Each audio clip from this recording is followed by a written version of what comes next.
नमस्कार मित्रांनो. तर जर तुम्हाला आपले सरकार सेवा केंद्र सुरू करायचे असेल किंवा भविष्यात व्हीएलई म्हणून काम करण्याची इच्छा असेल तर आजचा हा व्हिडिओ शेवटपर्यंत नक्की पहा. कारण महाराष्ट्र शासनाने 9 जुलै 2026 रोजी एक महत्त्वाचे शुद्धीपत्रक जारी करून सेवा केंद्र निवडीचे नियम पूर्णपणे बदलले आहेत. आता केवळ पात्रता पुरेशी नाही तर 100 गुणांच्या सविस्तर मूल्यांकनावर निवड होणार आहे.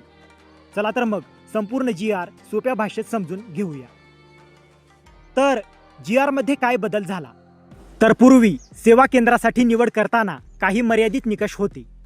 आता शासनाने स्पष्ट केले आहे की व्हीएलईची निवड गुणवत्ता, डिजिटल कौशल्य, आर्थिक क्षमता, पायाभूत सुविधा, अनुभव आणि नागरिकांना सेवा देण्याची क्षमता यावर आधारित केली जाईल. तर 100 गुणांचे नवीन मूल्यांकन. तर निवडीसाठी एकूण 100 गुण निश्चित करण्यात आले आहेत. त्यात शैक्षणिक पात्रता 10 गुण, संगणक व डिजिटल साक्षरता 15 गुण, कार्यालय व इतर पायाभूत सुविधा 15 गुण, आर्थिक क्षमता 10 गुण, मुलाखत, संवाद कौशल्य व नागरिकाभिमुख दृष्टिकोन 20 गुण, CSC किंवा तत्सम अनुभव 10 गुण, व्यवसाय आराखडा 5 गुण, सामाजिक समावेशकता 5 गुण आणि चारित्र्य पडताळणी 10 गुण. अशा प्रकारे एकूण 100 गुणांवर अंतिम गुणवत्ता यादी तयार केली जाईल. तर अर्जदारासाठी आवश्यक पात्रता. तर अर्जदाराचे वय किमान 18 वर्षे असावे. HSC उत्तीर्ण असणे आवश्यक आहे. संगणकाचे मूलभूत ज्ञान आवश्यक असून MSCIT किंवा समकक्ष प्रमाणपत्राला प्राधान्य दिले जाईल. अर्जदार स्थानिक रहिवासी असावा. आधार, पॅन, बँक खाते आणि आवश्यक कागदपत्रे असणे आवश्यक आहे. आणि आर्थिक फसवणूक किंवा सायबर गुन्ह्यात दोषी नसावा. तर सेवा केंद्रासाठी आवश्यक सुविधा. तर किमान 100 चौरस फूट कार्यालय, 2 संगणक किंवा laptop, laser printer, scanner, biometric machine, webcam, UPS किंवा वीज बॅकअप, ब्रॉडबँड इंटरनेट, CCTV, प्रतीक्षा कक्ष आणि शासनाने मंजूर केलेला सेवा शुल्क फलक या सर्व सुविधा उपलब्ध असणे आवश्यक आहे. तर मुलाखतीत काय विचारले जाईल तर शासकीय सेवांचे ज्ञान, डिजिटल प्रणाली हाताळण्याची क्षमता, संवाद कौशल्य, समस्या सोडवण्याची क्षमता, डेटा सुरक्षा व गोपनीयतेचे ज्ञान, नागरिकाभिमुख सेवा देण्याची तयारी या बाबींवर मुलाखतीत गुण दिले जातील. तर निवडीनंतर काय होईल तर निवड झालेल्या व्हीएलईला सुरुवातीला 3 वर्षांचा करार दिला जाईल.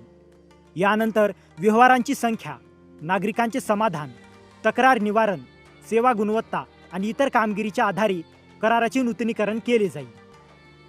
तर कोण अपात्र ठरेल तर खोटी कागदपत्रे सादर करणारी, शासकीय काळे यादीतील व्यक्ती, आर्थिक फसवणूक किंवा गंभीर सायबर गुन्ह्यांतील आरोपी अशा व्यक्तींना अपात्र घोषित केले जाईल. तर अंतिम निवड प्रक्रिया. अर्ज पडताळणी, गुणांकन, कार्यालयाची प्रत्यक्ष पाहणी, पोलीस पडताळणी, मुलाखत, मेरिट लिस्ट, हरकती, अंतिम नियुक्ती, प्रशिक्षण आणि 6 महिन्यांचा परिवीक्षाधीन कालावधी या सर्व टप्प्यानंतर अंतिम मान्यता दिली जाईल. तर मित्रांनो, या शासन शुद्धीपत्रकामुळे आपले सरकार सेवा केंद्र निवड प्रक्रिया अधिक पारदर्शक, गुणवत्ताधारित आणि नागरिकाभिमुख करण्यात आली आहे. जर तुम्हाला या GR संदर्भात काही प्रश्न असतील तर ते कमेंटमध्ये नक्की विचारा.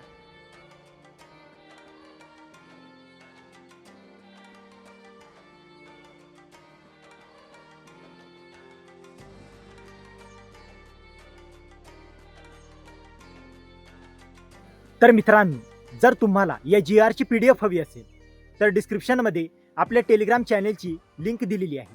तिथे जाऊन तुम्ही या GRची PDF घेऊ शकता. आणि हा व्हिडिओ उपयुक्त वाटला असेल तर व्हिडिओला लाईक करा, शेअर करा आणि अशाच महत्त्वाच्या GR अपडेटसाठी आपल्या चॅनलला सबस्क्राईब करा.